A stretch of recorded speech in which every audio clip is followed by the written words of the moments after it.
வணக்கம். இது TNPSC all notes அப்படிங்கிற சேனல்.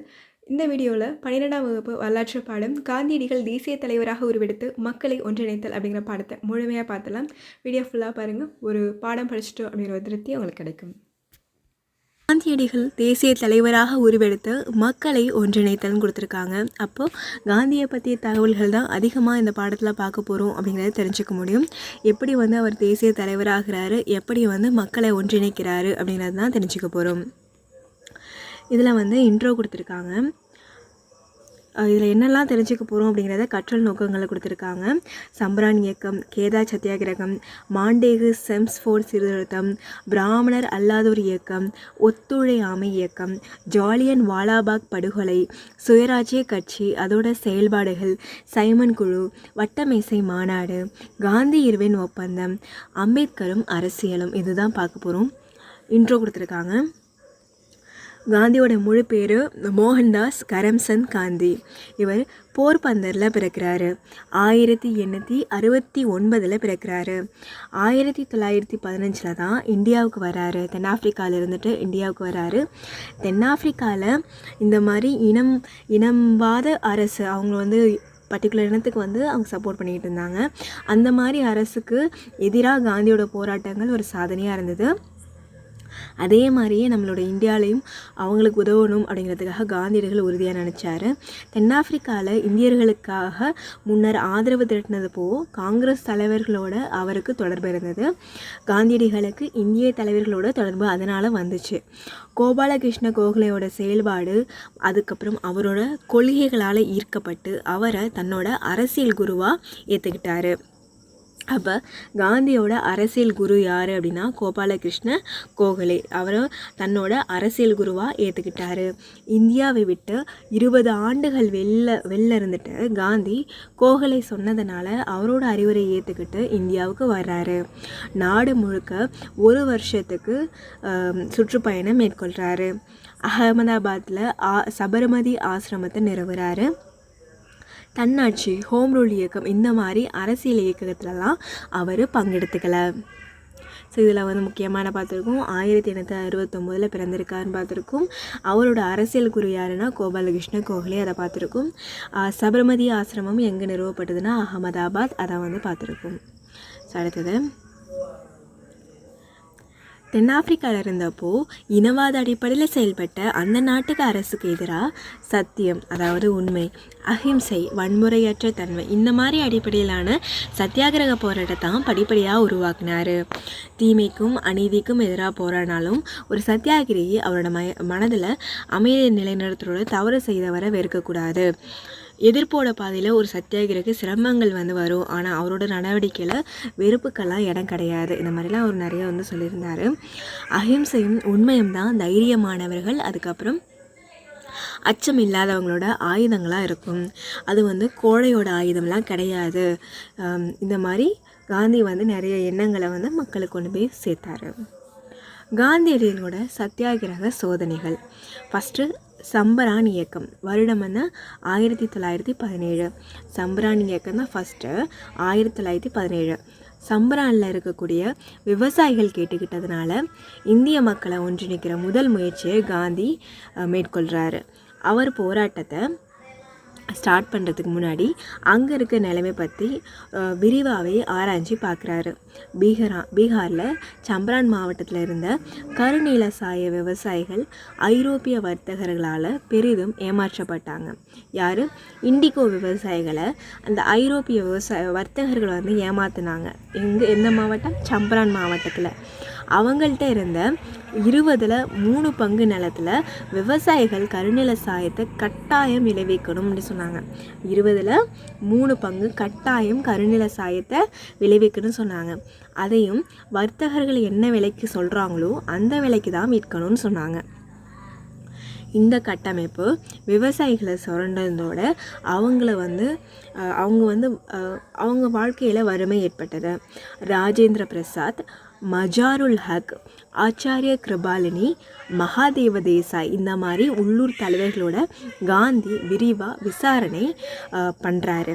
உடனடியாக அந்த மாவட்டத்தை விட்டு பிரிட்டிஷ் வெளியேறணும் அப்படின்னு சொல்லிட்டு அந்த மாவட்டத்தை விட்டு காந்தி வெளியேறணும்னு சொல்லிட்டு பிரிட்டிஷ் அதிகாரிகள் வந்து உத்தரவு போட்டாங்க. ஆனால் காந்தி வெளில போகல. இந்த உத்தரவு நியாயமற்றது அப்படின்னு சொல்லிட்டு மாவட்ட நிர்வாகத்திட்ட வலியுறுத்தி உத்தரவை மீற போகிறதாகவும் அதனால் என்ன விளைவு வருதோ அதை நான் பார்த்துக்கிறேன் அப்படின்னு சொல்லிட்டு சொன்னார். காந்தியையும் ஒரு உறுப்பினராக வச்சுக்கிட்டு விசாரணை குழுன்னு அமைச்சாங்க. ஏழை விவசாயிகளோட சிரமங்கள் குறித்து குழுவிட்ட எடுத்துரைச்சாரு காந்தி. அந்த அறிக்கையை ஏற்றுக்கிட்டாங்க. அதனால் ஐரோப்பிய வர்த்தகர்களோட கட்டுப்பாட்டில் இருந்த கருநீல சாய் விவசாயிகள் வந்து மீட்கப்பட்டாங்க. ஐரோப்பிய வர்த்தகர்கள் படிப்படியாக சம்பரானை விட்டு வெளில போனாங்க. அடுத்து ஆலை தொழிலாளர்களின் வேலைநிறுத்தம் மற்றும் அகமதாபாத்தில் காந்தியடிகளின் உண்ணாவிரதம் 1918. ஸோ அகமதாபாத்தில் காந்தியடிகளோட உண்ணாவிரதம் 1918. ஏற்கனவே பார்த்தோம் சம்பரான் இயக்கம், அதுதான் வந்து அவரோட முதல் வெற்றி. அதுக்கப்புறம் விவசாயிகளின் நிலைமையை நெருக்கமாக புரிஞ்சுக்கிறதுக்கு அந்த போராட்டம் ரொம்ப அவர் ஹெல்ப் பண்ணுச்சு. அடுத்தது அகமதாபாத் நகர மையத்தில் பணியாளர்களுக்காக மக்களை ஒன்று திரட்டுற பணி வந்து இருந்துச்சு. யாருக்கும் பிரச்சனை அப்படின்னா துணி ஆலை அதில் வேலை பார்க்குற பணியாளர்களுக்கும் ஆலை முதலாளிகளுக்கும் பிரச்சனை இருந்தது. காந்தி 2 தரப்பையுமே சந்தித்து பேசினார். ரொம்ப குறைவான ஊதியம் வாங்குகிறோம் அப்படின்னு சொல்லிட்டு பணியாளர்கள் சொன்னாங்க. அவங்களோட கோரிக்கைகளை முதலாளிகள் மறுத்ததுனால அடுத்த 35% ஊதிய உயர்வு வேண்டும் அப்படின்னு சொல்லிட்டு வேலை நிறுத்தத்தில் ஈடுபடுங்க அப்படின்னு சொல்லிட்டு காந்தி அவங்களுக்கு அட்வைஸ் சொல்கிறாரு. வேலை பார்த்தவங்களுக்கு வேலை நிறுத்தத்தில் ஈடுபடுங்கன்னு சொல்லிட்டு காந்தி அட்வைஸ் பண்ணுறாரு. 35% ஊதியத்தில் உயர்வும் கேளுங்க அப்படின்னு சொல்லிட்டு அட்வைஸ் பண்ணுறாரு. ஸோ இந்த மாதிரி அவர் வந்து மோட்டிவேட் பண்ணதுனால அவங்க உண்ணாவிரத போராட்டத்தில் இறங்குறாங்க. அவர் வந்து உண்ணாவிரத போராட்டம் இவர் காந்தி பண்ணுறாரு. ஏன் அப்படின்னா அவங்கள மோட்டிவேட் பண்ணணும், சப்போர்ட் பண்ணணும் அப்படிங்கிறதுக்காக காந்தி உண்ணாவிரத போராட்டத்தில் இறங்குறாரு. தொழிலாளர்கள் வந்து வேலை நிறுத்தம் செய்கிறாங்க. 2மே சேர்ந்து தொழிலாளர்கள் வேலை நிறுத்தம் பண்ணுறாங்க, காந்தி உண்ணாவிரதம் மேற்கொள்கிறாரு. அதனால் அவங்களோட கோரிக்கைகளை ஆலய முதலாளிகள் ஏற்க வேண்டிய ஒரு நிர்பந்தம் உருவானுச்சு. சரி, 2வதும் சக்ஸஸ். இது என்னது? அகமதாபாத் 1900 இதுவும் வந்து 18 தான். 1918 தான். சம்பரான் மட்டும்தான் 17. அகமதாபாத் 1918. அடுத்து கேதா போராட்டம், இதுவும் வந்து 1918. கேதா மாவட்ட விவசாயிகள் பருவமழை இல்லாததுனால சிரமத்தை சந்தித்தாங்க. 1918 நில வருவாய் வசூலை ரத்து செய்யுமாறு காலனி ஆட்சி நிர்வாகத்திட்ட அவங்க கேட்டுக்கிட்டாங்க. அரசோட பஞ்சகால விதி அது என்ன சொல்லுதுன்னா, பயிர் சாகுபடி சராசரியாக 25% குறைவாக இருந்தால் அந்த பயிர் போடுறவங்க முழு நிலவரி ரத்துக்கு தகுதி பெறுவாங்க அப்படின்னு சொல்லிட்டு இருந்துச்சு. பயிர் சாகுபடி சராசரியாக 25% குறைவாக இருந்துச்சுன்னா பயிர் போடுறவங்க முழு நிலவரி ரத்துக்கு தகுதி பெறுவாங்க அப்படின்னு சொல்லிட்டு பஞ்சகால விதியில் இருந்தது. ஆனால் நிர்வாகத்தினர் வந்து இந்த மாதிரி விதியை அமல்படுத்த மறுத்துட்டாங்க. முழுமையாக பணத்தை கட்டுங்க அப்படின்னு சொல்லிட்டு சொன்னாங்க. ஏற்கனவே வந்து பிளேக் நோய் வந்துச்சு.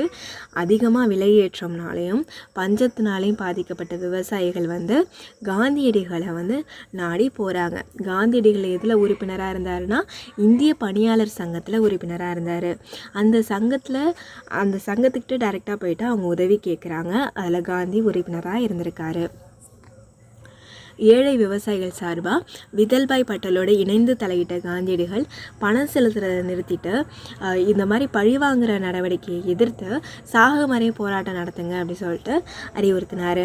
இளம் வழக்கறிஞர் யாரை சொல்கிறாங்க? வல்லபாய் பட்டேல், இந்துலால் நாயக், இவங்களும் காந்தியடிகளை இந்த இயக்கத்தில் இணைஞ்சு விவசாயிகளை உறுதியாக இருங்க அப்படின்னு சொல்லிட்டு சொன்னாங்க. பயிரை எடுத்துக்கிறது, போராட்டம் நடத்துகிறவங்களோட சொத்துகளையும் கால்நடைகளையும் சொந்தமாக்கிக்கிறது, சில நேரங்களில் அதில் ஏலத்தில் விடுறது, இந்த மாதிரி அரசும் அடக்குமுறைகளை பண்ணாங்க. எந்த விவசாயியால் பணம் செலுத்த முடியுதோ அவங்கள்ட்டேருந்து மட்டும்தான் வருவாயை வசூல் செய்யணும் அப்படின்னு சொல்லிட்டு அரசு நிர்வாகத்தினர் அறிவுறுத்தல்களை வெளியிட்டாங்க. இதனால் காந்தி போராட்டத்தை திரும்ப பெறலாம் அப்படின்னு சொல்லிட்டு முடிவு பண்ணுறாரு. காந்தியடிகள் தலைமையில் நடந்த இந்த 3 போராட்டங்களும் இந்திய நாடு எங்கிருக்கிறது அப்படிங்கிற உணர்வை அவருக்கு கொடுக்குற விதமாக இருந்துச்சு. ஏழை விவசாயிகள், இந்தியாவோட மூடை முடுக்கில் இருக்கக்கூடிய அனைத்து வகுப்புகள், சாதிகளை சேர்ந்த தொழிலாளர்களோட நலன்களை பாதுகாக்கிறதுக்காக இந்த போராட்டங்கள் வாயிலாக காந்தியடிகள் ஆதரவு திரட்டுறாரு. பல்வேறு சாதி பிரதேசங்கள், மதங்கள் இதெல்லாம் சேர்ந்த இந்தியர்களுக்கு நலப்பணிகளில் பயிற்சி கொடுக்கறதுக்காக இந்திய பணியாளர் சங்கத்தை கோபாலகிருஷ்ண கோகலே 1905 நிறுவுறாரு. ஸோ இந்திய பணியாளர் சங்கம் இங்கே தான் போயிட்டு நம்ம ஆதரவு கேட்டாங்கன்னு பார்த்தோம். அது நிறுவனது யாருன்னா கோபாலகிருஷ்ண கோகலே 1905 நிறுவுறாரு. சரி, ஓகே. இதில் ஏன் காந்தி வந்து உறுப்பினராக இருக்காருன்னா, காந்தி அரசியல் குருவாக அந்த கோகலேவை தான் ஏற்றுக்கிட்டார். அதனால தான் இந்த இந்திய பணியாளர் சங்கத்தில் அவரும் ஒரு உறுப்பினராக இருந்திருக்காரு. பின்தங்கிய ஊரக பழங்குடியின மக்களோட மேம்பாட்டுக்காக அதை அர்ப்பணிச்சுக்கிட்ட முதலாவது மதசார்பற்ற அமைப்புன்னு சொல்லலாம். நிவாரண பணிகள் செஞ்சாங்க, எஜுகேஷன் கொடுத்தாங்க, உறுப்பினர்களை வந்து அவங்கள அது மாதிரி வேலைகளில் ஈடுபடுத்தினாங்க. 5 ஆண்டு காலத்துக்கு பயிற்சி பெற வேண்டிய உறுப்பினர்கள் குறைவான சம்பளத்திற்கு பணியாற்ற ஒப்புக்கொள்ளணும் அப்படின்னு சொல்லிட்டு சொல்லப்பட்டுச்சு. இந்த அமைப்போட தலைமையகம் வந்து மகாராஷ்டிராவில் பூனாவிலையும், சென்னை, மதராஸ், மும்பை, பம்பாய், அலகாபாத், அதுக்கப்புறம் நாக்பூர்லேயும் முக்கியமான கிளைகள் இருந்தது. தலைமையகம் பூனாவில் இருந்திருக்கு, சென்னை, மும்பை, அலகாபாத், நாக்பூரில் கிளைகள் இருந்திருக்கு.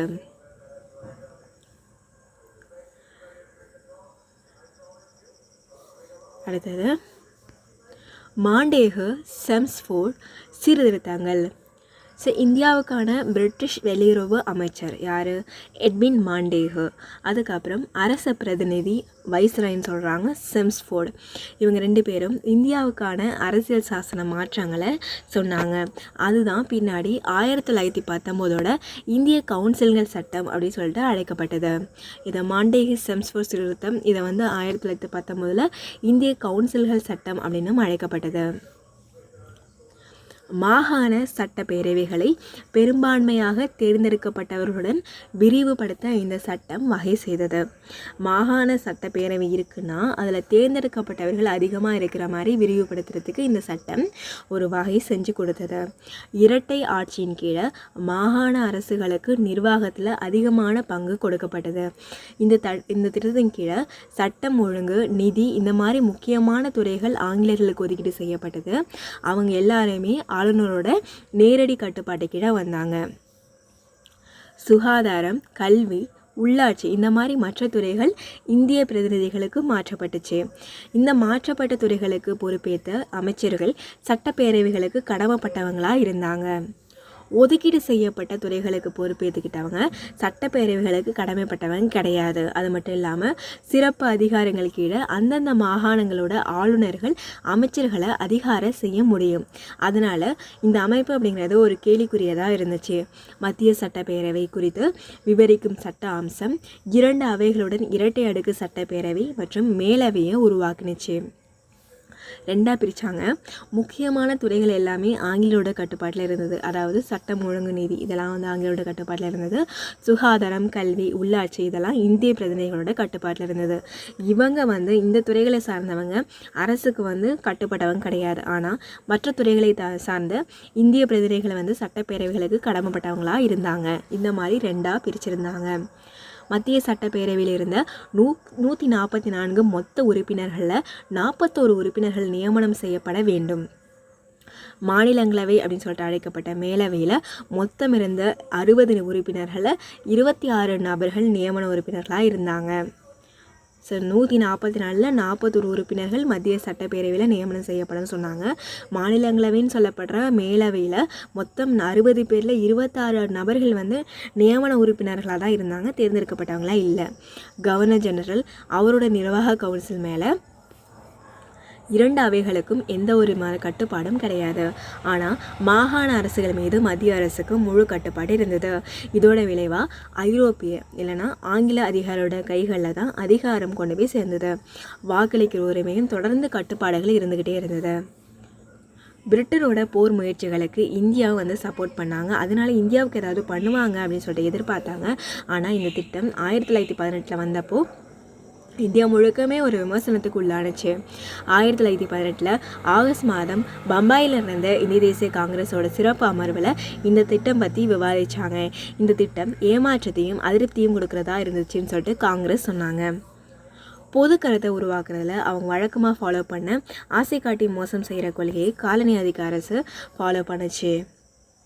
சுரேந்திரநாத் பானர்ஜி தலைமையில் இந்த குழு பெரும்பான்மையான கருத்தை எதிர்த்ததோடு இந்திய லிபரல் கூட்டமைப்பு என்ற பெயரில் அவங்களோட சொந்த கட்சியை தொடங்குறதுக்கு காங்கிரஸுக்கு வழி அமைச்சது. அடுத்து பிராமணர் அல்லாதோர் இயக்கம். பல்வேறு அடுக்குகள் இருக்கக்கூடிய இந்திய சமூகமும் அதில் இருக்கக்கூடிய முரண்பாடுகளும் உயர் வகுப்பு ஆளுமையை கேள்வி கேட்கிற சாதி அமைப்புகள் இயக்கங்கள் தொடங்கப்பட ஒரு காரணமாக இருந்துச்சு.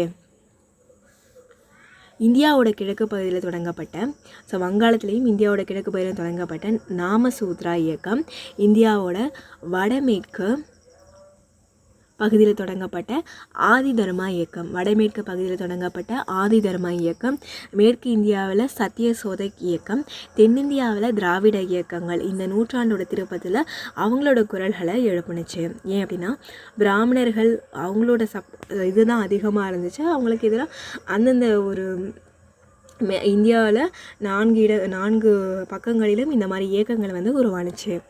பிராமணர் அல்லாத தலைவர்களால் நடத்தப்பட்ட இந்த இயக்கங்கள் பிராமணர்களையும் மற்றும் இதர உயர் வகுப்பினரோட அவங்க மட்டும் இப்படி மேன்மையா அப்படின்னு சொல்லிட்டு கேள்வி கேட்டாங்க. 1972 ஜோதிராவ் பூலேயோட புத்தகம் குலாம்கிரி அப்படிங்கிற தலைப்பில் முதல்ல வெளிவந்துச்சு. 1872 ஜோதிராவ் பூலேயோட புத்தகம் குலாம்கிரி அப்படிங்கிற தலைப்பில் முதல்ல வெளிவந்துச்சு. அவரோட அமைப்பு சத்திய சோதக் சமாஜ். பிராமணியத்தோட கொடுங்கோல் சுருண்டல் இதிலெல்லாம் வந்து ஒடுக்கப்பட்ட சாதியினரை விடுவிக்கிறதுக்கான அவசியத்தை அடிக்கோடிட்டு காட்டுனுச்சு. அடுத்து என்ன சொன்னாங்க, காலனி அரசாங்கம் 10 ஆண்டு மக்கள் தொகை கணக்கெடுப்பு அறிக்கைகளை வெளியிட தொடங்கினுச்சு. அந்த அறிக்கைகளில் சாதிகள் வகைப்படுத்தப்பட்டது. உள்ளூர் பொது கருத்தினால அங்கீகரிக்கப்பட்ட சமூக முன்னுரிமையின் அடிப்படையில் சாதிகளை வகைப்படுத்தி மக்கள் தொகை கணக்கெடுப்பு வந்து குறிப்பிட்டப்போ சாதிகளுக்கு இடையான மோதல் வந்து அதிகமானுச்சு.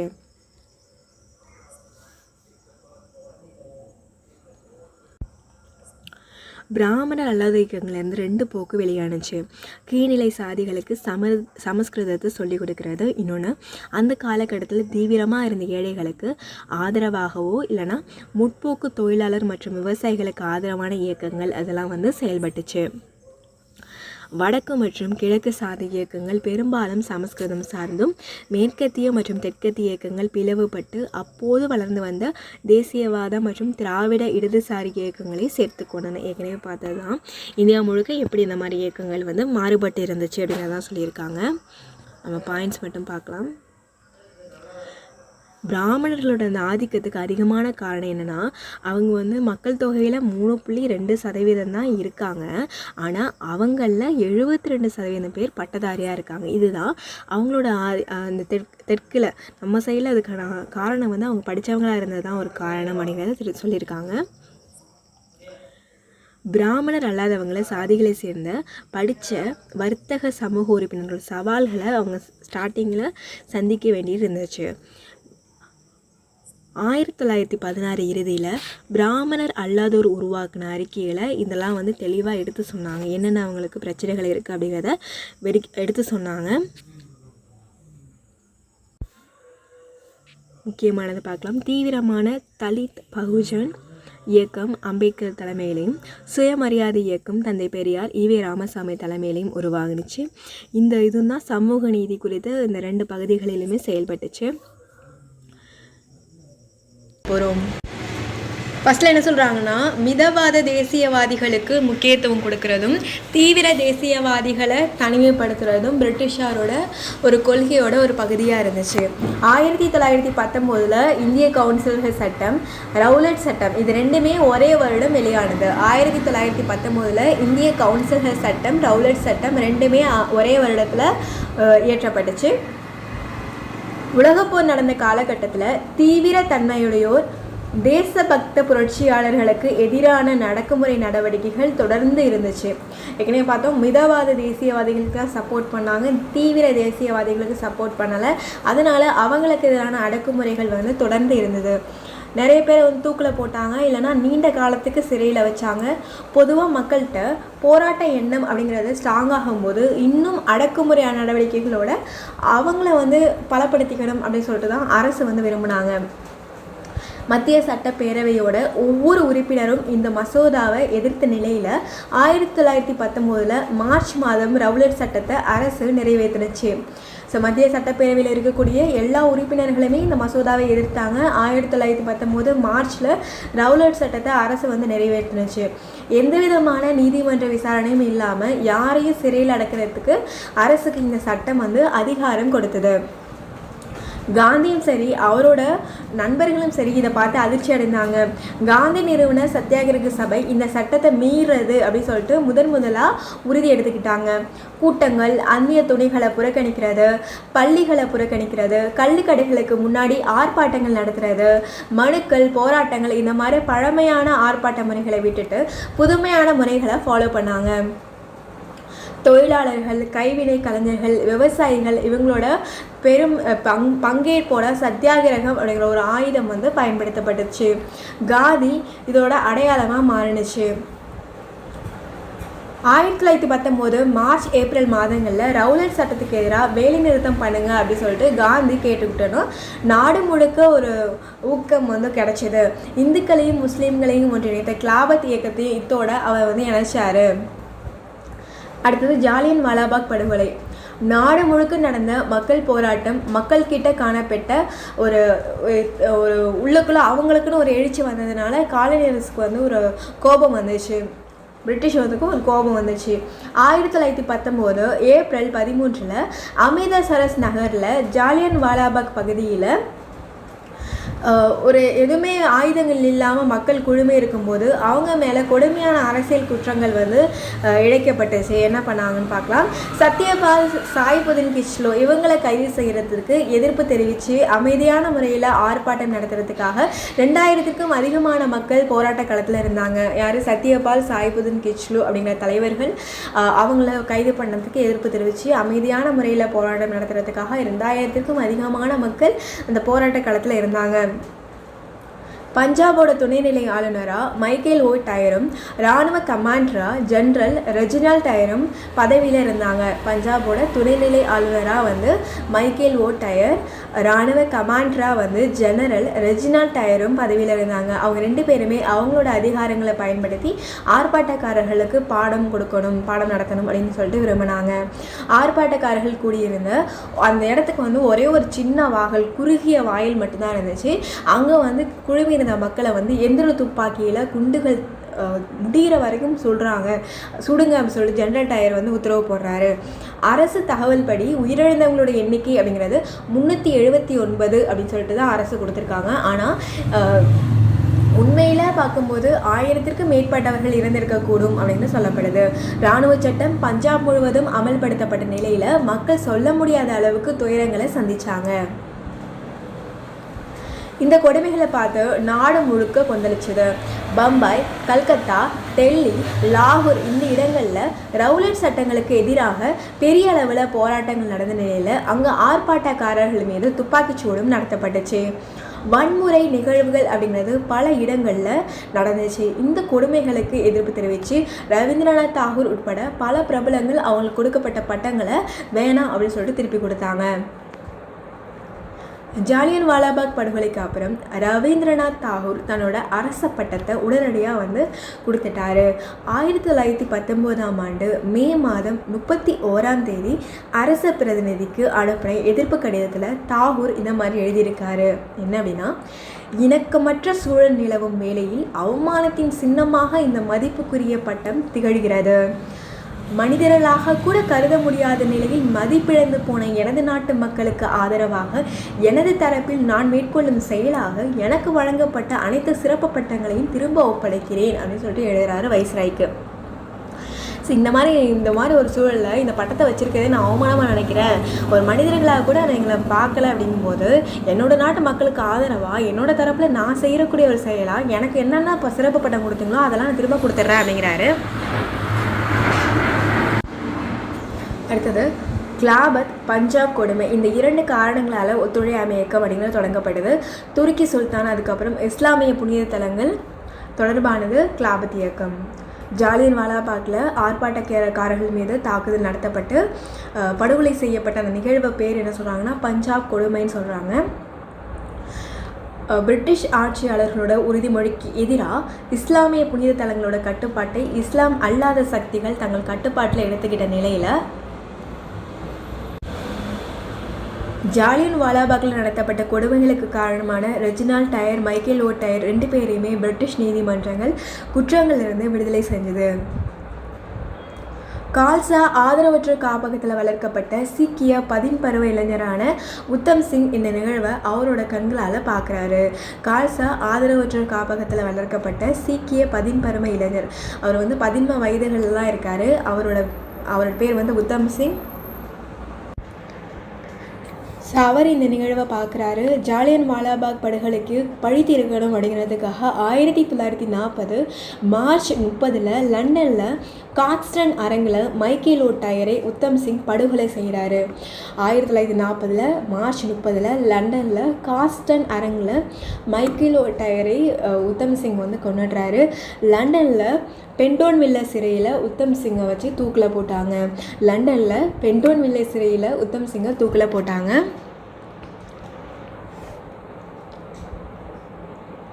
ஸோ இந்து முஸ்லீம் ஒற்றுமை குறித்து அக்கறை இருக்கவங்க யாருன்னா காங்கிரஸ், அதுக்கப்புறம் காந்தியடிகள். இவங்க பிரிட்டிஷால் ஏமாந்துட்டோம் அப்படின்னு சொல்லிட்டு உணர்றாங்க. அதுக்கப்புறம் என்ன பண்ணுறாங்கன்னா முஸ்லீம் தோழர்களுக்கு ஒரு சப்போர்ட்டாக நிற்கிறாங்க. மௌலானா சவுகத் அலி, முகமது அலி இந்த 2 சகோதரர்களும் மௌலானா அபுல் கலாம் ஆசாத்தோட இணைஞ்சு கிலாபத் இயக்கத்தோட முக்கியமான தலைவர்களாக இருந்தாங்க. ஒத்துழையாமை இயக்கம் தொடக்கம் எப்படி ஸ்டார்ட் ஆகுது அப்படின்னா கிலாபத் மாநாட்டில் காந்தியடி வற்புறுத்தல் பேரில் 1920 ஆகஸ்ட் 31 ஒத்துழையாமை இயக்கத்தை தொடங்குறது அப்படின்னு சொல்லிட்டு முடிவு பண்ணுறாங்க. 1920 ஆகஸ்ட் 31 ஒத்துழையாமை இயக்கத்தை தொடங்குறது அப்படின்னு சொல்லிட்டு முடிவு பண்ணுறாங்க. அரசு கல்வி நிறுவனங்கள், அரசு நீதிமன்றங்களை புறக்கணிக்கக்கூடிய திட்டத்தை அலகாபாத்தில் கூடின அனைத்து கட்சி கூட்டம் முடிவு பண்ணுது. அரசு கல்வி நிறுவனம், அரசு நீதிமன்றங்களை புறக்கணிக்கிற ஒரு திட்டத்தை அலகாபாத்தில் கூடின அனைத்து கட்சி கூட்டம் முடிவு பண்ணுது. 1920 செப்டம்பர் மாதம் கல்கத்தாவில் நடந்த காங்கிரஸ் சிறப்பு அமர்வில் இந்த மாதிரி ஒத்துழையாமை இயக்கத்தை கடைபிடிக்கிறது அப்படிங்கிற காந்தியடிகளோட யோசனையை ஏற்றுக்கிற ஒரு தீர்மானம் அப்படிங்கிறது நிறைவேற்றப்பட்டது. கிலாபத், பஞ்சாப் குறைகள் சரி செய்யப்பட்டு தன்னாட்சி அரசு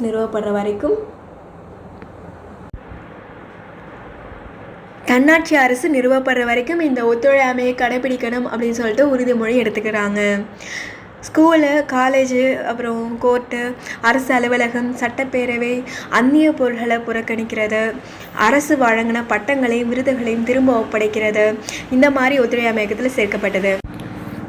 ஸோ அதற்கு பதிலாக தேசிய பள்ளிகள், பஞ்சாயத்துகள் இதெல்லாம் அமைச்சு சுதேசி பொருட்கள் உற்பத்தி செய்யப்பட்டு பயன்படுத்தப்படும் அப்படின்னு சொல்கிறாங்க. அரசு சார்பான இந்த எல்லாமே புறக்கணிச்சிட்டு சுதேசி பள்ளிகளும் பஞ்சாயத்துகளும் ஏற்படுத்தப்படும் அப்படிங்கிறத சொன்னாங்க. வரிகொடா இயக்கம், சட்ட மறுப்பு இயக்கம், இந்த மாதிரி பல இயக்கங்களை இந்த போராட்டத்தில் இணைக்கிறதுக்கும் முடிவு பண்ணாங்க. 1920 நாக்பூரில் நடந்த காங்கிரஸ் அமர்வில் இந்த முன்னாடி சொல்லப்பட்ட தீர்மானங்களை எல்லாத்தையும் ஏற்றுக்கிட்டாங்க. மொழி சார்ந்த மாகாண காங்கிரஸ் கமிட்டிகளை அங்கீகரித்து அமைக்கிறதுக்கு இன்னொரு தீர்மானமும் நாக்பூர் மாநாட்டில் தான் நிறைவேற்றப்பட்டது. மொழி சார்ந்த மாகாண காங்கிரஸ் கமிட்டிகளை அங்கீகரித்து அமைக்கிறதுக்கு ஒரு முக்கியமான தீர்மானமும் நாக்பூர் மாநாட்டில் தான் நிறைவேற்றப்பட்டுச்சு. ஸோ இதன் மூலமாக பெரும் எண்ணிக்கையிலான பணியாளர்கள் இந்த இயக்கத்தில் சேர்ந்தாங்க. காங்கிரஸோட அடிப்படையை விரிவாக்கக்கூடிய நடவடிக்கைகளாக அந்த கிராமங்களுக்கெல்லாம் போயிட்டு 4 அணா அப்படிங்கிற ஒரு குறைவான கட்டணத்தில் அந்த கிராமத்தை சேர்ந்தவங்களை காங்கிரஸில் சேர்க்கணும் அப்படின்னு சொல்லப்பட்டுச்சு. 4 அணா 25 பைசா அப்படிங்கிற ஒரு குறைவான கட்டணத்தில் கிராமத்தை சேர்ந்தவங்களை காங்கிரஸில் சேர்க்கப்படணும் அப்படிங்கிற ஒரு விரிவாக்க நடவடிக்கையும் மேற்கொள்ளப்பட்டுச்சு. இதனால் காங்கிரஸோட ஒட்டுமொத்த செயல்பாடுகளும் மாறினுச்சு. நாட்டோட பேரில் ஒன்று சேர்ந்த மக்கள் தேசிய போராட்டத்தில் பங்கெடுத்துக்கிட்டாங்க. ஆனால் மக்கள் போராட்டத்தை எதிர்க்க பழமைவாதிகள் பலர் காங்கிரஸ் கட்சியிலேருந்து விலகிறதுக்கு அது ஒரு காரணமாக இருந்துச்சு. மேல்குடிக்கானது அப்படிங்கிற ஒரு அடையாளம் தான் அந்த காங்கிரஸ் கட்சிக்கு இருந்தது. மெதுவாக வந்து உண்மையான தேசிய அமைப்பு அப்படிங்கிற தோற்றத்தில் ஒரு மக்கள் அமைப்பாக காந்தியடிகளோட தலைமையில் காங்கிரஸ் வந்து உருமாறுது. காந்தியடிகளோட தலைமை ஏற்படுத்தின தாக்கம் என்ன அப்படின்னு பார்க்கலாம். உள்ளூர் மக்களால் ஆயிரக்கணக்கான ஸ்கூலு, அப்புறம் காலேஜ், அப்புறம் வித்யாபீடம் இதெல்லாமே நிறுவப்பட்டுச்சு. பல முன்னணி வழக்கறிஞர்கள் அவங்களோட தொழிலை கைவிட்டாங்க. ஆயிரக்கணக்கான பள்ளி மற்றும் கல்லூரி மாணவர்கள் அரசு நிறுவனங்களை விட்டு வெளியேறினாங்க. தேச துரோக குற்றம் சாட்டப்பட்ட அலி சகோதரர்கள் கைது செய்யப்பட்டு சிறையில் அடைக்கப்பட்டாங்க. சட்டமறுப்பு இயக்கத்தை தொடங்குங்க அப்படின்னு சொல்லிட்டு மக்களுக்கு அந்தந்த பிரதேச காங்கிரஸ் கமிட்டிகள் வந்து கேட்டுக்கிட்டாங்க. அரசு வழக்கம் போல் அடக்குமுறையை வந்து கையாண்டுச்சு. பாரபட்சம் இல்லாமல் கைது செய்யப்பட்ட தொண்டர்கள் வந்து சிறையில் அடைக்கப்பட்டாங்க. ஸோ பாரபட்சம் இல்லாமல் கைது பண்ணுறாங்க, தொண்டர்களெல்லாம் வந்து சிறையில் அடைக்கிறாங்க. இந்தியாவோட பல நகரங்களுக்கு 1921 வேல்ஸ் இளவரசர் வந்து பயணம் போகிறாரு. அந்த பயணத்தையும் வந்து புறக்கணிக்கிறாங்க. இந்திய மக்களோட விசுவாச உணர்வை வேல்ஸ் இளவரசரோட பயணம் தூண்டும் அப்படின்னு சொல்லிட்டு எதிர்பார்த்தாங்க. ஆனால் அதாவது பிரிட்டிஷ் அரசோட அந்த கணக்கு வந்து தப்பிடுச்சு. நாடு முழுக்க தொழிலாளர்களும் விவசாயிகளும் வேலை நிறுத்தத்தில் ஈடுபட்டாங்க. இந்தியர்கள் ஒத்துழையாமை இயக்கத்தை வன்முறையற்ற வகையில் ஃபாலோ பண்ணாங்கன்னா 1 வருஷத்துக்குள்ளே சுயராஜ்யத்தை வாங்கி தரோம் அப்படின்னு சொல்லிட்டு காந்தி உறுதியாக சொன்னார். போராட்டத்தோட இந்த கட்டத்தில் தென்னிந்தியா வந்து நல்லா முன்னேறி போணுச்சு. ஆந்திர விவசாயிகள் ஜமீன்தார்களுக்கு வழங்க வேண்டிய வரிகளை நிறுத்தி வச்சாங்க. சிரளா பெரளா பகுதியை சேர்ந்த அனைத்து மக்களுமே வரி அப்படிங்கிறது செலுத்த மறுத்து கூட்டமாக நகரங்களை காலி செஞ்சு வெளியேறினாங்க. இந்த சிரளா பெரளா அப்படிங்கிற பகுதியை சேர்ந்த மக்கள் வரி செலுத்த மறுத்து கூட்டமாக நகரங்களை காலி செஞ்சு வெளியேறாங்க. நூற்றுக்கணக்கான கிராம பட்டேல்களும் ஷான்போக்களும் அவங்களோட பதவியை ராஜினாமா செய்கிறாங்க. சி ராஜாஜி, எஸ் சத்தியமூர்த்தி, தந்தை ஈவேரா பெரியார் இந்த மாதிரி தலைவர்கள் தலைமையில் தமிழ்நாட்டில் ஒத்துழையாமை இயக்கம் அப்படிங்கிறது நடத்தப்பட்டுச்சு. கேரளாவில் ஜென்மிக்களுக்கு எதிராக விவசாயிகள் போராட்டங்களை நடத்துகிறாங்க. உத்தரப்பிரதேசம், வங்காளம், அஸ்ஸாம், பீகார், ஒரிஷா இந்த இடங்களில் பல பகுதிகளில் இருந்த கீழ் வகுப்பு மக்கள் இந்த போராட்டம் காரணமாக தீவிரமாக அவமதிக்கப்பட்டதாக இந்திய அரசு துறை செயலாளருக்கு எழுதின கடிதத்தில் வைஸ்ராய் வந்து ஒத்துக்கிட்டாரு. இந்த இயக்கத்தோட தீவிரம் பார்த்து ரொம்ப மோட்டிவேட் ஆகி காங்கிரஸ் அதோட சிறப்பு மாநாட்டில் இந்த இயக்கத்தை இன்னும் தீவிரமாக்குவது அப்படின்னு சொல்லிட்டு உறுதியோடு சொன்னாங்க. அரசு 7 நாளைக்குள்ள பத்திரிகை சுதந்திரத்தை மீட்டு சிறை கைதிகளை விடுதலை பண்ணலை அப்படின்னா பர்தோலியில் வரிகொடா பிரச்சாரங்கள் உட்பட சட்ட மறுப்பு இயக்கத்தை தொடங்க போகிறதா காந்தி பிப்ரவரி 1922 அறிவிக்கிறாரு.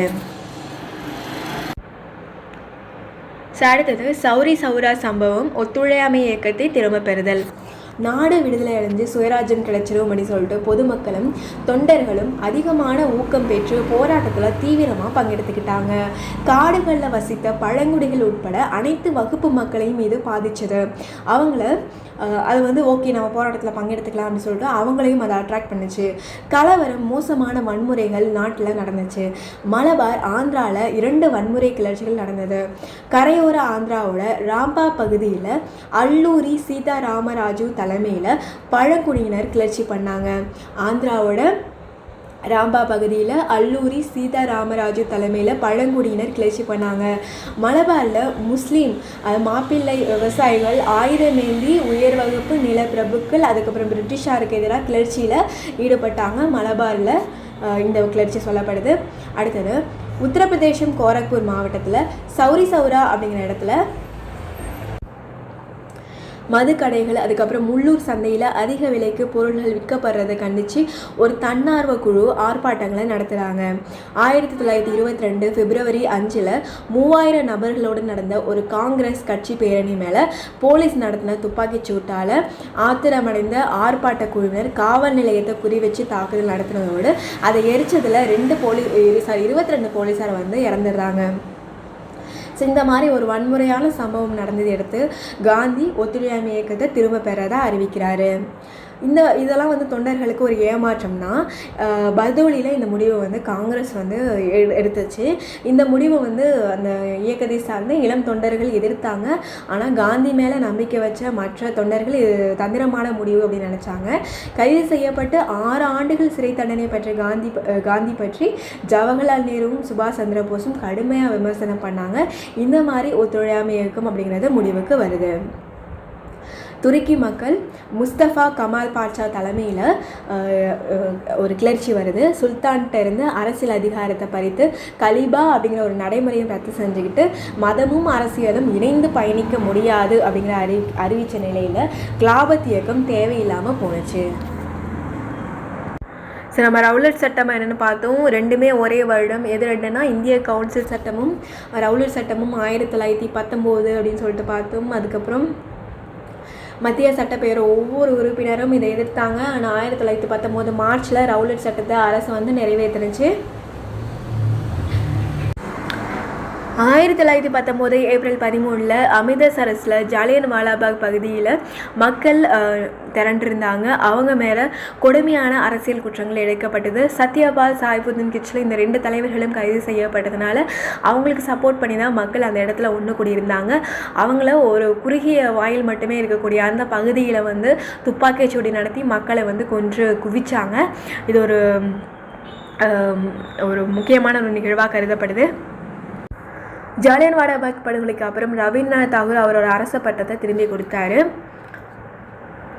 கால்சா ஆதரவற்றோர் காப்பகத்தில் வளர்க்கப்பட்ட உத்தம் சிங் அப்படிங்கிறவர் இந்த நிகழ்ச்சியை அவரோட கண்களால் பார்த்துருக்காரு. அதுக்காக பழி தீர்க்கணும் அப்படிங்கிறதுக்காக 19 நடந்த ஒரு விஷயத்துக்காக 1940 மார்ச் 30 லண்டனில் காக்ஸ்டன் அரங்கில் மைக்கேல் ஓட்டாயை படுகொலை செய்கிறாரு. லண்டனில் பென்டோன் வில்லை சிறையில் உத்தம் சிங் வந்து தூக்கில் போடுறாங்க. அதுக்கப்புறம் ஒத்துழையாமை இயக்கம் அதெல்லாம் வந்து பார்த்தோம். சௌரி சௌரா சம்பவம் எந்த வருடம் அப்படின்னு பார்த்தாக்கா 1922 பிப்ரவரி 5 3000 நபர்களோட நடந்த காங்கிரஸ் கட்சி பேரணி மேலே தான் போலீஸ் வந்து துப்பாக்கிச்சூடு நடத்தினாங்க. இதனால் ஆத்திரமாகி தான் அந்த காவல் நிலையத்தை தீயிட்டு கொளுத்துனாங்க. அதில் 22 காவலர்கள் இறந்தும் செயல்பாடுகள் என்ன அப்படிங்கிறத பார்க்கலாம். ஒத்துழையாமை இயக்கத்தை திரும்ப வந்து முடிவெடுத்துட்டாங்க. வேணாம் அப்படின்னு சொல்லிட்டு திரும்ப பெறத்துக்கு முடிவெடுத்துட்டாங்க. அடுத்து என்ன அப்படிங்கிற ஒரு கேள்வி வந்துச்சு. அப்போ சித்தரஞ்சன் தாஸ், மோதிலால் நேரு இவங்க 2 பேரும் ஒரு புதிய வழியில் ஒரு செயல்பாட்டை அறிவித்தாங்க. தீவிர அரசியலுக்கு திரும்பணும் அப்படிங்கிறதும் அதில் தேர்தல் அரசியலில் ஈடுபடுறதும் அடக்கம் அப்படின்னு சொல்லிட்டு சொன்னாங்க. தீவிர அரசியலில் ஈடுபடணும், அது மட்டும் தேர்தல் அரசியலையும் ஈடுபடணும் அப்படின்னு சொன்னாங்க. அதுக்கப்புறம் சட்டப்பேரவை கைப்பற்றி ஒரு தேசியவாத உணர்வை வந்து மக்கள்கிட்ட கொண்டு வரும். அதன் மூலமாக வந்து நம்ம வந்து ஒரு பவரை காமிக்கணும் அப்படின்னு நினச்சாங்க. சுயராஜ்யம் வேண்டுவோர் மற்றும் மாற்றம் வேண்டுவோர் என்று இந்த குழு அழைக்கப்பட்டது. இந்த குழு என்ன சொல்கிறாங்க? சுயராஜ்யம் வேண்டுவோர் இல்லைனா மாற்றம் வேண்டுவோர் அப்படின்னு சொல்லிட்டு இந்த குழுவை சொன்னாங்க. தமிழ்நாட்டில் சத்தியமூர்த்தி இந்த குழுவில் இணைஞ்சார். தமிழ்நாட்டில் இணைஞ்சது யார்? சத்தியமூர்த்தி அவர்கள் இந்த குழுவில் இணைஞ்சிக்கிட்டாரு. சட்டப்பேரவை நுழைவை எதிர்த்த இன்னொரு குழு வந்து காந்தியோட வழியை ஃபாலோ பண்ணி மக்களை ஒன்று திரட்டக்கூடிய வேலைகளில் அவங்க ஆர்வம் காட்டினாங்க. சட்டப்பேரவையில் உள்ளே போகிறதா அவங்க வேலை கிடையாது அப்படின்னு சொல்லிட்டு சொன்னாங்க. இந்த குழுவுக்கு ராஜாஜி, வல்லபாய் பட்டேல், ராஜேந்திர பிரசாத் இவங்க தலைமை ஏற்றுக்கிட்டாங்க. ஸோ அந்த குழுவுக்கு தமிழ்நாட்டில் சத்தியமூர்த்தி, இந்த குழுவுக்கு வல்லபாய் பட்டேல், ராஜேந்திர பிரசாத் இவங்கெல்லாம் வந்து தலைமை ஏற்றுக்கிட்டாங்க. எந்த மாற்றமும் தேவையில்லை அப்படின்னு சொல்லிட்டு இந்த அணியை வந்து சொன்னிச்சு. இவங்க மாற்றத்தை விரும்பாதவங்க, நோ சேஞ்சஸ் அப்படின்னு சொல்லிட்டு அழைக்கப்பட்டாங்க. தேர்தல் அரசியல் தேசியவாதிகளின் கவனத்தை திசை திருப்பும் அப்படின்னு சொல்லிட்டு மக்களை ஒன்று திரட்டக்கூடிய வேலைகள்லேருந்து அவங்க விலகி போக வச்சிரும் அப்படின்னு சொல்லிட்டு சொன்னாங்க. இதில் நீங்கள் ஃபோக்கஸ் பண்ணிங்கன்னா மக்களை ஒன்று திரட்ட வேலையெல்லாம் பார்க்க முடியாது அப்படின்னு சொல்லிட்டு அவங்க சொன்னாங்க. நூல் நூற்பது, மது அருந்தாமை, இந்து முஸ்லீம் ஒற்றுமை, தீண்டாமையை ஒழிப்பது, ஊரக பகுதி மக்களை ஒன்று திரட்டி மக்கள் இயக்கங்களில் பங்கேற்க செய்வது, இதெல்லாம் காந்தியோட ஒரு விருப்பமாக இருந்துச்சு. நூல் நூக்கிறது, மது அருந்தாமல் இருக்கிறது, இந்து முஸ்லீம் ஒற்றுமையை கொண்டு போகிறது, தீண்டாமையை ஒழிக்கணும் அப்படிங்கிறது, இந்த மாதிரி கிராம பகுதி மக்களை ஒன்று திரட்டி அவங்கள மக்கள் இயக்கங்களில் ஈடுபட வைக்கணும் அப்படிங்கிறது. இந்த மாற்றத்தை விரும்பினவங்க சுயராஜ்ய கட்சியை காங்கிரஸோட ஒரு பகுதியாக தான் ஸ்டார்ட் பண்ணாங்க. 2 குழுக்களுக்கும் இடையில் சமாதானம் ஏற்படுத்தப்பட்டு காங்கிரஸ் திட்டங்களில் 2 குழுக்களும் ஈடுபடுத்தப்பட்டாங்க.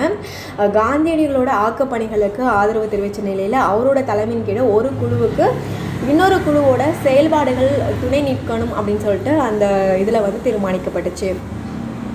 மத்திய சட்டப்பேரவைக்கு நடந்த தேர்தலில் சுயராஜ்ய கட்சி பங்கெடுத்துக்கிட்டாங்க. 101 இடத்துல 42 இடங்களை வந்து கைப்பற்றுறாங்க. 101 இடங்களில் 42 இடங்களை சுயராஜ்ய கட்சி மத்திய சட்டப்பேரவைக்கு நடத்தப்பட்ட தேர்தலில் பிடிச்சிடுறாங்க. மற்ற உறுப்பினர்களோட ஆதரவோடு மக்கள் விரோத செயல்களெல்லாம் வந்து எதிர்க்க முடிஞ்சது. 1919ஆம் ஆண்டோட சட்டத்தோட குறைபாடுகள் குறித்து இவங்க சொல்கிறதுலேயும் இவங்களுக்கு வந்து சக்ஸஸ் கிடைச்சிது. காலம் போக போக அவங்களோட முயற்சிகளும் ஊக்கமும் வந்து கம்மியானுச்சு. ஒரு தெரிஞ்சோ தெரியாமலோ அரசு என்னென்னலாம் வந்து குழுக்கள் நியமிக்கிறாங்களோ அந்த குழுக்களில் உறுப்பினர்களாக அவங்க சேர்க்கப்பட்டதை ஏற்றுக்கிட்டாங்க. தேசிய அளவில் மக்கள் போராட்டம் நடக்காத நிலைமையில் இந்த மாதிரி பிரிஞ்சிருக்கக்கூடிய ஒரு இது வந்து வர ஆரம்பித்தது. அடிப்படைவாத சக்திகள் இடத்தை ஆக்கிரமிக்க தொடர்ச்சியாக பல வகுப்பு கலவரங்களும் நடந்தது. சுயராஜ்ய கட்சி வந்து இந்த பிரிவினைவாதத்தால் பாதிக்கப்பட்டுச்சு. இந்த நலன்களை பாதுகாக்கக்கூடிய நோக்கத்தில் அரசுக்கு ஒத்துழைக்க போகிறதா ஒரு குழுவினர் ஆதரவாளர்கள் அப்படிங்கிற ஒரு பேரில் செயல்பட்டாங்க. முஸ்லீம் அடிப்படைவாதிகளும் தேசிய போராட்டத்தில் அவங்களுக்கு கிடைச்ச இடத்தை பிடிச்சிக்கிட்டு மதவாத உணர்வுகளை பரப்ப ஆரம்பித்தாங்க. ஒவ்வொருத்தரும் அவங்களோட மதம் சார்ந்த உணர்வுகளை பரப்ப ஆரம்பித்தாங்க. ஸோ இந்த மதவாத போக்கு இன்க்ரீஸ் ஆகிட்டே இருக்குது. இதை கட்டுப்படுத்துகிற நோக்கில் காந்தி வந்து 21 நாள்கள் உண்ணாவிரதத்தை மேற்கொள்கிறாரு. ஸோ மதவாத போக்கு அதிகரிச்சுட்டே இருக்கிறதுனால காந்தி 21 நாள்கள் உண்ணாவிரதம் பண்ணுறாரு. இடதுசாரி இயக்கம் அப்படின்னா என்னென்னா,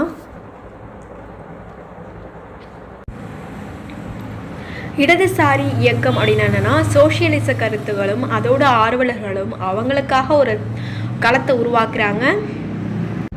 விவசாயிகள் அதுக்கப்புறம் தொழிலாளர்களுக்கு இடையில் செயல்பட ஆரம்பிக்கிறாங்க.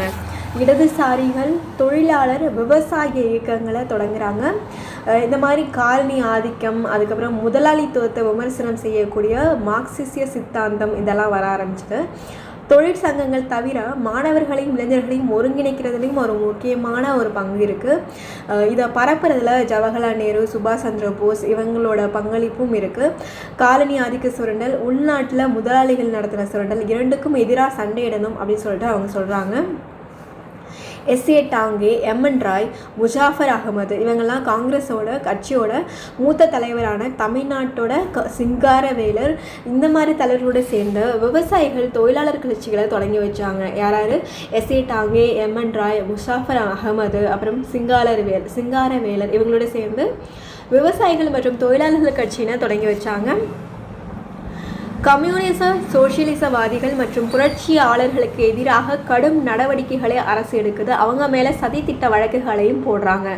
கான்பூர், மீரட், கக்கோரி இந்த இடங்களில் சதித்திட்ட வழக்குகளை பிரிட்டிஷ் அரசாங்கம் வந்து போடுறாங்க. இந்த காலகட்டத்தில் பகத்சிங், சந்திரசேகர் ஆசாத், ராஜகுரு, சுகதேவ் இவங்க முக்கியமான ஒரு பணியை வந்து செஞ்சாங்க. நவஜவான் பாரத் சபை, இந்துஸ்தான் குடியரசு அமைப்பு இதெல்லாம் தொடங்கப்பட்டுச்சு. நவஜவான் பாரத் சபை, இந்துஸ்தான் குடியரசு அமைப்பு இதெல்லாம் தொடங்கப்பட்டுச்சு. ஆயிரக்கணக்கான இளம் ஆடவர் பெண்கள் காலனி ஆதிக்க ஆட்சிக்கு எதிராகவும் புரட்சியாளர்களாகவும் மாறுறாங்க. இந்தியா முழுக்க இளைஞர்கள் மற்றும் மாணவர் மாநாடுகள் நடத்தப்பட்டுச்சு. இதுக்கிடையில் ராம் பிரசாத் பிஸ்மில், அஷ்பகுல்லா இந்த 2 பேருக்கும் மரண தண்டனையும் வேறு 17 பேருக்கு நீண்ட கால சிறை தண்டனையும் கக்கோரி சதித்திட்ட வழக்கில் கொடுக்கப்பட்டுச்சு. கக்கோரி சதித்திட்ட வழக்கில் ராம் பிரசாத் பிஸ்மில், அஷ்பகுல்லா அந்த 2 பேருக்கு மரண தண்டனையும் வேறு 17 பேருக்கு நீண்ட கால சிறை தண்டனையும் கொடுக்கப்பட்டது. பகத்சிங், சந்திரசேகர் ஆசாத், ராஜகுரு இவங்கெல்லாம் லாலா லஜபதி ராய் கொல்லப்பட்டது. காவல்துறை அராஜகத்தை எதிர்த்த பிரிட்டிஷ் காவல்துறை அதிகாரி சாண்டர்ஸை கொண்டுட்டாங்க. யார்? பகத்சிங், சந்திரசேகர் ஆசாத், ராஜகுரு இந்த 3 பேரும் சாண்டர்ஸை கொண்டுட்டாங்க. ஏன் அப்படின்னா லாலா லஜபதி ராயை கொன்னதுனால அது பழிவாங்கிறதுக்காக கொண்டுட்டாங்க. இந்த அதிகாரி லாகூரில் நடத்தப்பட்ட தடியடைக்கு தலைமை தாங்கினார். அதனால தான் அவர் இறந்துட்டார் அப்படிங்கிறதும் குறிப்பிடத்தகுந்தது. மத்திய சட்டப்பேரவை அரங்குக்குள்ள 1929 ஏப்ரல் 8 பகத்சிங்கும் படுகேஸ்வர் தத்தும் வெடிகுண்ட ஒன்றை வீசுகிறாங்க. 1929 ஏப்ரல் 8 பகத்சிங்கும் படுகேஸ்வர் தத்தும் வெடிகுண்டை வீசுகிறாங்க. 1929 மீரட் சதித்திட்ட வழக்கு பதியப்பட்டு 3 டஜன் கம்யூனிச தலைவர்கள் நீண்ட கால சிறை தண்டனையை வாங்குறாங்க. ஸோ 1929 மீரட் சதி திட்ட வழக்கு 1929 மீரட் சதி திட்ட வழக்கு. இதே வருஷம் பகத்சிங் படுகேஷ் தத்தும் வெடிகுண்டு வீசுகிறாங்க. இதை தான் வந்து மீரட் சதி திட்ட வழக்குன்னு சொல்கிறாங்க.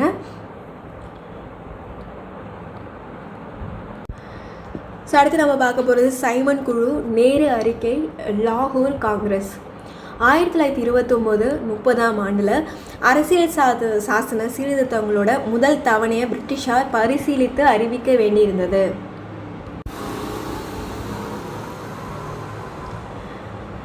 ஸோ இது வந்து ஒரு சட்டம் சீர்திருத்தத்துக்காக ஒரு குழு ஒன்று உருவாக்குறாங்க. அதோட பேர் வந்து சைமன் குழு. அதோட தலைவர் தான் சைமன். அவரோட பேரில் தான் இந்த குழு இருந்தது. வெள்ளையர்கள் மட்டும்தான் அந்த குழுவில். இது வந்து இந்தியர்களுக்கு ஒரு அவமானமாக இருந்துச்சு. 1927 மദ്രാஸில் நடந்த காங்கிரஸ் வருடாந்திர மாநாட்டில் இந்த குழுவை புறக்கணிக்கணும்னு சொல்லிட்டு முடிவு பண்ணுறாங்க. 1927 மദ്രാஸில் நடந்த காங்கிரஸ் வருடாந்திர மாநாட்டில் இந்த குழுவை புறக்கணிக்கணும்னு சொல்லிட்டு முடிவு பண்ணுறாங்க. இந்து மகாசபையும் முஸ்லீம் லீக் அமைப்பும் இந்த முடிவுக்கு ஆதரவு தெரிவித்தாங்க. இந்தியா இது மாதிரி பெரும்பான்மையான கட்சிகள் வந்து ஒத்துக்கிட்டாங்க. இதோட முடிவாக மோதிலால் நேரு அறிக்கை வெளியாகுது. இருந்தாலுமே டிசம்பர் 1928 கல்கத்தாவில் கூடின அனைத்து கட்சிகளும் வகுப்புவாத பிரதிநிதித்துவம் என்ற விஷயத்தை ஏற்கிறதுக்கு தவறிட்டாங்க. ஸோ டிசம்பர் 1928 கல்கத்தாவில் அனைத்து கட்சியும் கூடுனுச்சு. ஆனாலுமே வகுப்புவாத பிரதிநிதித்துவம் இதை வந்து ஏற்றுக்கல. அடுத்து சைமனை திரும்பிச்சல். சைமன் குழுவுக்கு எதிராக மிகப்பெரிய போராட்டம் ஒரு முக்கியமான திருப்பமாக இருந்தது. சைமன் குழு எங்கு போனாலும் அங்கே ஆர்ப்பாட்டம் நடந்தது. சைமனை திரும்பிப்போ அப்படிங்கிற முழக்கம் காதை பிளந்துச்சு. போராட்டத்தோட அடுத்த கட்டத்துக்கு மக்கள் தயாராகிட்டு வரதை இந்த போராட்டம் எடுத்து காட்டுனுச்சு. டிசம்பர் 1928 கல்கத்தாவில் கூடின காங்கிரஸ் மாநாட்டு அப்போ இடதுசாரிகளை சாந்தப்படுத்துகிற முயற்சியாக 1929 நடக்க போகிற அடுத்த மாநாட்டுக்கு ஜவஹர்லால் நேரு தலைவராக இருப்பாருன்னு சொல்லிட்டு அறிவிக்கப்படுது. 1928 காங்கிரஸ் மாநாட்டு தலைமை வைத்தது மோதிலால் நேரு. அதுக்கப்புறம் அவரோட மகன் ஜவஹர்லால் நேரு 1929 நடந்த காங்கிரஸ் மாநாட்டுக்கு தலைமை வகிக்கிறாரு. 1928 மோதிலால் நேரு, 1929 ஜவஹர்லால் நேரு. அதுக்கப்புறம் லாகூர் காங்கிரஸ் மாநாடு பூரண சுயராஜ்யம். காங்கிரஸ் கட்சியோட லாகூர் மாநாடு ஒரு சிறப்பு வாய்ந்தது. முழுமையான சுதந்திரம் அடைகிறது அப்படின்னு சொல்லிட்டு காங்கிரஸ் கட்சி இந்த மாநாட்டில் தான் அறிவித்தாங்க. 1929 டிசம்பர் 31 லாகூரில் மூவர்ண கொடி ஏற்றப்பட்டுச்சு. 1929 டிசம்பர் 31 லாகூரில் மூவர்ண கொடி ஏற்றப்பட்டது. ஒவ்வொரு வருஷமும் ஜனவரி 26வது நாள் விடுதலை நாளாக கொண்டாடுறதுக்கு முடிவு செய்கிறாங்க. சட்ட மறுப்பு இயக்கம் காந்தியோட தலைமையில் தொடங்கப்படும் அப்படின்னு சொல்லிட்டு அறிவிக்கப்பட்டது. தண்டி யாத்திரை இயக்கத்தோட ஒரு பகுதியாக காந்தி தண்டி யாத்திரையை அறிவிக்கிறாரு. அனைவருக்கும் அவசியமான பொருள் உப்பு. அது மேலே அநியாயமாக வரி விதிக்கப்பட்டது எதிர்த்து நடந்த ஒரு போராட்டம் இதுதான். காலனி ஆதிக்க அரசு உப்பு மேலே வரி விதித்ததோடு அது மேலே ஒரு ஆளுமையும் செலுத்திட்டு வந்தாங்க. காந்தியடிகளோட சபர்மதி ஆசிரமத்திலிருந்து குஜராத் கடற்கரையோரம் இருக்கக்கூடிய தண்டி வரைக்கும் 375 கிலோமீட்டர் தொலைவுக்கு தண்டி யாத்திரை நடைபெற இருந்துச்சு. ஸோ 375 கிலோமீட்டர் எங்கேருந்து எங்கன்னா காந்தியோட சபர்மதி ஆசிரமத்திலேருந்து குஜராத்தில் இருக்கக்கூடிய தண்டி வரைக்கும். அனைத்து தொகுதிகளோட சமூக குழுக்களை சேர்ந்த 78 தொண்டர்களோட காந்தி யாத்திரையாக நடந்து தண்டியை 25வது நாளில், அதாவது 1930 ஏப்ரல் 6 போய் சேர்றாரு. 1930 ஏப்ரல் 6 25வது நாளில் போய் சேர்றாரு. முழு உலகத்தோட கவனத்தையும் ஈர்க்கிற வகையில் பத்திரிகைகள் இது பற்றின செய்திகளை வெளியிட்டிருந்தாங்க. ஒரு பிடி உப்பை கையில் அள்ளி உப்புக்கு வரி செலுத்தக்கூடிய சட்டத்தை தவிடுபடியாக்குறாரு. அடுத்தது வேதாரண்யத்தில் உப்பு சத்தியாகிரகம். தமிழ்நாட்டில் ராஜாஜி தலைமையில் உப்பு சத்தியாகிரக யாத்திரை அப்படிங்கிறது வேதாரண்யம் நோக்கி நடந்தது.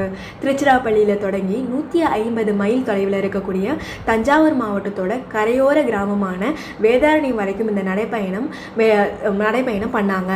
தமிழ்நாடு காங்கிரஸ் கட்சியோட தலைவராக அப்போது தான் ராஜாஜி தேர்ந்தெடுக்கப்பட்டிருந்தார். 1930 ஏப்ரல் 13 ஆரம்பித்த இந்த நடைப்பயணம் அப்படிங்கிறது ஏப்ரல் 28 முடிவடைஞ்சது. 1930 ஏப்ரல் 13 நடந்த இந்த நடைப்பயணம் ஏப்ரல் 28 முடிஞ்சது. நடைப்பயணத்தில் யாரெல்லாம் போகிறாங்களோ அவங்களுக்கெல்லாம் அடைக்கலம் தந்தாங்க அப்படின்னா அவங்க வந்து கடுமையான நடவடிக்கைகளை வந்து சந்திக்கணும் அப்படின்னு சொல்லிட்டு தஞ்சாவூர் மாவட்ட ஆட்சித்தலைவராக இருந்த ஜே.ஏ. டார்ன் அப்படிங்கிறவர் எச்சரிக்கை விடுத்தார். ஆனாலும் சத்தியாகிரகத்தில் ஈடுபட்ட தொண்டர்களை மக்கள் வந்து எங்கே பார்த்தாலும் வரவேற்று உணவும் உட்கார்றதுக்கு இடமும் கொடுத்தாங்க. யாரெல்லாம் உணவும் உறைவிடமும் கொடுக்க தைரியத்துடன் வந்தாங்களோ அவங்க மேலே கடுமையான நடவடிக்கைகள் எடுக்கப்பட்டுச்சு. கும்பகோணம், செம்மங்குடி, திருத்திரமுடி ஆகிய இடங்கள் வழியாக சென்ற சத்தியாகிரக தொண்டர்களுக்கு நல்ல வரவேற்பு அப்படிங்கிறது கொடுக்கப்பட்டுச்சு.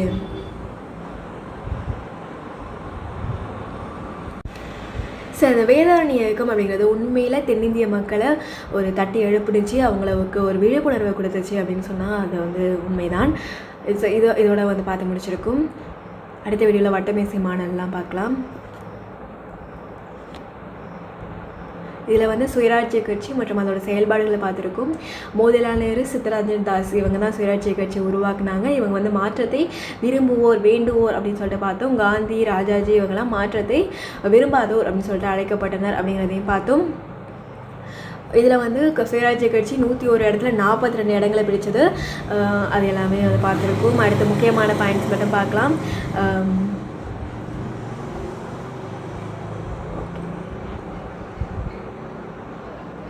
இந்த சதி வழக்குகள் அதெல்லாம் பார்க்குறோம். இதில் வந்து ராம் பிரசாத் பிஸ்மில், அஷ்பகுல்லா இவங்க 2 பேருக்கும் மரண தண்டனையும் வேறு 17 பேருக்கு நீண்ட கால சிறை தண்டனையும் கக்கோரி சதி வழக்கில் கொடுக்கப்பட்டது. பகத்சிங், சந்திரசேகர் ஆசாத், ராஜகுரு இவங்களுக்கு வந்து சாண்டர்ஸை கொண்டுட்டாங்க அப்படிங்கிறதுனால இவங்களுக்கும் வந்து மரண தண்டனை கொடுக்கப்பட்டது. 1929 ஏப்ரல் 8 பகத்சிங்கும் படுகேஸ்வர் தத்தும் வெடிகுண்டை வீசினாங்க. இது வந்து மீரட் சதி திட்ட வழக்கு அப்படின்னு சொல்லிட்டு அழைக்கப்படுது. 1929 மீரட் சதி திட்ட வழக்கு அப்படின்னு சொல்லிட்டு அழைக்கப்படுது. சைமனை திரும்பி போன்னு சொல்லிட்டு சொன்னாங்க. எப்படின்னா 1928 வருடம் லாகூர் காங்கிரஸ் மாநாட்டில் 1929 டிசம்பர் 31 லாகூரில் மூவண்ண கொடி ஏற்றப்பட்டுச்சு. முழுமையான சுதந்திரம் அடைகிறது தான் இலக்கு அப்படின்னு சொல்லிட்டு அறிவிக்கப்பட்டுச்சு. ஜனவரி 26ஆம் நாளை விடுதலை நாளாக கொண்டாடுறதுக்கு முடிவு செய்கிறாங்க. தண்டி யாத்திரை ஒரு 375 கிலோமீட்டர் தொலைவு இருந்துச்சு. சபர்மதி ஆசிரமத்திலேருந்து குஜராத்தில் இருக்கக்கூடிய தண்டி வரைக்கும் 78 தொண்டர்களோட 25 நாள் நடந்து 1930 ஏப்ரல் 6ஆம் தேதி போய் சேர்றாரு. அங்கே உப்பல்றாரு. அடுத்து வேதாரண்யத்தில் பார்க்கும்போது ராஜாஜி தலைமையில் 150 மைல் எங்கே இருந்தீங்கன்னா திருச்சியிலேருந்து தஞ்சாவூரில் இருக்கக்கூடிய வேதாரண்யம் வரைக்கும் நடைப்பயணம் மேற்கொள்கிறாங்க. அங்கே வந்து ராஜாஜி உப்பள்ளி தடையை மீறாரு. 1930 ஏப்ரல் 13 ஆரம்பித்த இந்த நடைப்பயணம் ஏப்ரல் 28 முடிஞ்சது. அதெல்லாம் பார்த்து முடிக்கலாம். ஸோ இதோட இந்த பாடமும் முடியுது. வட்டமேசை மாநாடுகள், அதுக்கப்புறம் அம்பேத்கரை பற்றி கொடுத்துருக்காங்க, அதோட வந்து முடியுது. சைமன் குழு அவங்களோட அறிக்கையை வந்து கவர்மெண்ட் கிட்ட கொடுக்குறாங்க. இதுக்கு காங்கிரஸ், இந்து மகாசபை, முஸ்லீம் லீக் இதெல்லாம் வந்து இந்த அறிக்கையை வந்து புறக்கணிக்கிறாங்க.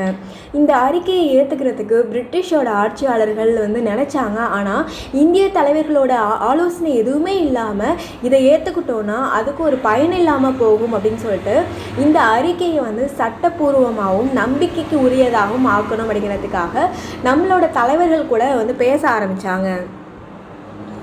அதுக்காக லண்டனில் ஒரு வட்டமேசை மாநாட்டை கூட்ட போகிறோம் அப்படின்னு சொல்லிட்டு அரசு அறிவிச்சது. ஆனால் சுதந்திரம் வாங்கியே ஆகணும் அப்படிங்கிற கருத்தில் இருக்கக்கூடிய நம்மளோட காங்கிரஸ் வந்து இந்த வட்டமேசை மாநாட்டை புறக்கணிக்க போகிறதா முடிவு பண்ணாங்க. காங்கிரஸ் பங்கெடுத்துக்கல அப்படின்னா ஒரு மாநாட்டை அரசு நடத்துறது அப்படிங்கிறது ஒரு பயனில்லாமல் போகக்கூடிய ஒரு நடவடிக்கை அப்படின்னு சொல்லிட்டு எல்லாருக்குமே தெரிஞ்சுது. ஸோ அதனால் என்ன பண்ணாங்கன்னா காங்கிரஸோட பேச்சுவார்த்தையை ஆரம்பிக்கிறாங்க. 1931 மார்ச் 5 காந்தி இர்வின் ஒப்பந்தம் சைன் ஆகுது. 1931 மார்ச் 5 காந்தி இர்வின் ஒப்பந்தம் சைன் ஆகுது. இந்தியாவில் சட்ட மறுப்பு இயக்கத்தோட முடிவை குறிக்கிறதா அது அமைஞ்சது. ஸோ உலகம் தழுவிட ஒரு விளம்பரத்தை அந்த சட்ட மறுப்பு இயக்கம் தான் நம்மளுக்கு கொடுத்துச்சு. அரசு பிரதிநிதி வைஸ்ராய், அதாவது இர்வின் இதை முடிச்சு வைக்கிறதுக்கு ஒரு வழி பார்க்கணும்னு நினச்சாரு. ஜனவரி 1931 காந்தி சிறையிலிருந்து விடுதலை செய்யப்படுறாரு. ஜனவரி 1931 காந்தியை சிறையிலேருந்து விடுதலை பண்ணுறாங்க. காந்தியும் இர்வின் பிரபுவும் இந்த ஒப்பந்தத்தோட அம்சம் என்னெல்லாம் அப்படின்னு சொல்லிட்டு பேச்சுவார்த்தை நடத்துகிறாங்க. சத்தியாகிரக போராட்டத்தை விட்டுடுறதுக்கு காந்தி முடிவு பண்ணுறாரு. இந்த இயக்கம் அப்போது சிறையில் அடைக்கப்பட்ட 10,000கணக்கான இந்தியர்களை விடுதலை செய்கிறதுக்கு இர்வின் ஒத்துக்கிட்டாரு. காங்கிரஸோட ஒரே ஒரு பிரதிநிதியாக லண்டனில் அந்த ஆண்டு நடந்த 2வது வட்டமேசை மாநாட்டில் காந்தி கலந்துக்கிட்டார். உப்பை சுய பயன்பாட்டுக்கு பயன்படுத்துறதுக்கு மக்களை அனுமதிக்கணும், வன்முறையில் ஈடுபடாத அரசியல் கைதிகளை விடுதலை செய்யணும், சாராயம் அந்நிய துணிகளை விற்கக்கூடிய கடைகளின் முன்னாடி ஆர்ப்பாட்டம் நடத்துறதுக்கு அனுமதிக்கணும். இந்த இதுக்கெல்லாம் அரசு ஒப்புதல் கொடுத்தாங்க. இதெல்லாம் பண்ணிக்கலாம் ஒப்புதல் கொடுத்தாங்க. காந்தி இர்வின் ஒப்பந்தத்தை கராச்சியில் நடந்த காங்கிரஸ் மாநாடும் ஏற்றுக்கிட்டு. ஆனால் வைஸ்ராய் பகத்சிங்க்கும் அவரோட ஃப்ரெண்ட்ஸுக்கும் கொடுக்கப்பட்ட மரண தண்டனையை குறைக்கிறதுக்கு மறுத்துட்டாரு. காந்தி 2வது வட்டமேசை மாநாட்டில் கலந்துக்கிட்டப்பையும் அரசு அவரோட கோரிக்கைகளை ஏற்க முன்வராமல் பிடிவாதம் தான் பிடிச்சது. பேரிங் கொலையோடு அவர் எதுவுமே அவருக்கு நிறைவேறலை. அப்படிங்கிறதுனால சட்டமறுப்பு இயக்கத்தை திரும்ப நம்ம கையில் எடுத்துருவோம்னு சொல்லிட்டு காங்கிரஸ் தீர்மானித்தாங்க. பொருளாதார வீழ்ச்சி காரணமாக குறிப்பாக விவசாயிகள் உட்பட பொதுவாகவே நாட்டு மக்களோட பொருளாதார நிலைமை அப்படிங்கிறது மோசமாக இருந்தது. நாடு முழுக்க விவசாயிகள் போராட்டமும் நடந்தது. தொழிலாளர்கள் விவசாயிகளோட போராட்டங்களை இடதுசாரிகள் முன்னின்று நடத்தினாங்க. இந்த இயக்கத்தை முடக்கிறதுக்கு அரசு நினச்சாங்க. நேரு, கான் அப்துல் காபர் கான், இறுதியில் காந்தி அப்படின்னு சொல்லிட்டு அனைத்து முக்கிய தலைவர்களையும் கைது பண்ணாங்க. காங்கிரஸ் இயக்கத்தையும் தடை பண்ணாங்க. போராட்டங்களை அடக்கிறதுக்கு சிறப்பு சட்டங்களை ஏற்றினாங்க. சுமார் 1,00,000 ஆர்ப்பாட்டக்காரர்கள் கைது செய்யப்பட்டாங்க. அவங்களோட பிரசுரங்கள் எல்லாமே சட்டத்திற்கு புறம்பானவை அப்படின்னு சொல்லப்பட்டு பறிமுதல் செய்யப்பட்டுச்சு. இந்த போராட்டத்தில் மக்கள் மேலே தீவிரமான ஒரு வன்முறையும் கொடுக்கப்பட்டுச்சு. வன்முறையாக அவங்கள ஹேண்டில் பண்ணாங்க. இந்த இயக்கம் பொதுவாக ஒரு மந்த நிலை அடைந்து மே 1933 அதிகாரப்பூர்வம் நிறுத்தப்பட்டு அதுக்கப்புறம் மே 1934 முற்றிலும் முடிவுக்கு வந்துச்சு. அடுத்தது டாக்டர் B.R. அம்பேத்கரோட தலைமை மற்றும் தனி தொகுதிகளின் உருவாக்கம். 1920களில் ஒடுக்கப்பட்டவங்களோட போராட்டங்களோட ஒரு மையப்புள்ளியாக டாக்டர் அம்பேத்கர் இருந்தார். நாட்டோட மையப்பகுதியில் தீண்டாமை கொடுமைக்கு உள்ளாக்கப்பட்ட மகர் சாதியில் இராணுவ வீரரோட மகனாக தான் டாக்டர் அம்பேத்கர் பிறக்கிறாரு. அவர் இந்த சமூகத்தில் 10ஆம் வகுப்பு நிறைவு பண்ண ஒரு முதலாவது நபராக அவர் இருந்தார். அம்பேத்கர் என்னென்ன படித்தாரா, அவர் பெற்ற பட்டங்கள் என்னன்னு பார்க்கலாம். எல்பின்ஸ்டன் கல்லூரியில் அம்பேத்கர் கல்வி உதவித்தொகை வாங்கி 1912 பட்டதாரி ஆகிறாரு. பரோடா அரசரோட கல்வி உதவித்தொகையை கொடுத்துருக்காரு பரோடா அரசர். அதன் மூலமாக அமெரிக்கா போயிட்டு மேற்படிப்பு பட்டத்தையும் கொலம்பியா பல்கலைக்கழகத்தில் முனைவர் பட்டத்தையும் வாங்குறாரு. சட்டம் மற்றும் பொருளாதார படிப்புகளுக்காக லண்டனும் போகிறாரு. ஸோ அம்பேத்கரோட அறிவு ஆற்றல் அவர் எல்லாருடைய கவனத்தையும் ஈர்த்தது. 1916 மானுடவியல் தொடர்பான சர்வதேச மாநாட்டில் கலந்துக்கிட்டு 1914 மானுடவியல் தொடர்பான சர்வதேச மாநாட்டில் கலந்துக்கிட்டு இந்தியாவோட சாதிகள் அப்படிங்கிற ஒரு தலைப்பில் ஆராய்ச்சி கட்டுரையை சமர்ப்பிக்கிறாரு. இந்த கட்டுரை தான் அதுக்கப்புறம் அரிய இந்திய புத்தகம் அப்படிங்கிற தொகுப்பில் பதிப்பிக்கப்பட்டுச்சு. இந்தியாவில் ஒடுக்கப்பட்டவங்களுக்கிடையே திறமையுடையவர்களை தேடி வந்த பிரிட்டிஷ் அரசு இந்திய வாக்காளர்களுக்கு வாக்குரிமை வாங்குறதுக்கு வயது தகுதி பற்றி தகவல் சேகரித்து வர சவுத் பேரோ குழுவோட கலந்துரையாட வருமாறு அவருக்கு ஒரு அழைப்பு விடுத்தது.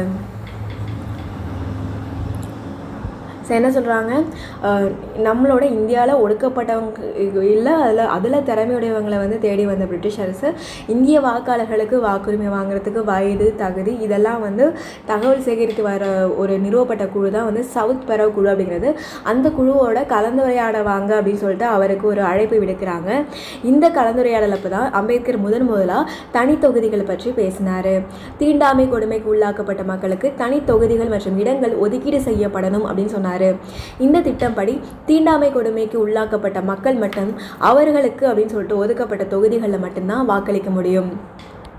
தேர்தலில் போட்டியிடக்கூடிய தீண்டாமை கொடுமைக்கு உள்ளாக்கப்பட்ட வேட்பாளர் தீண்டத்தக்க வாக்காளர்களை சார்ந்திருக்க நேரிட்டால் வாக்களிக்கும் பின்னருக்கு கடமைப்பட்டவராகவும் அவர் மாற வேண்டிய நிலைமை ஏற்படும் அப்படின்னு சொல்லிட்டு அம்பேத்கர் நினைச்சாரு. இந்த மாதிரி அந்த மக்களோட நலனுக்காக சுதந்திரமாக பணியாற்ற முடியாத ஒரு நிலைமை வரும் அவங்க சார்ந்திருந்தா அப்படின்னு சொல்லிட்டு அவர் யோசிச்சார்.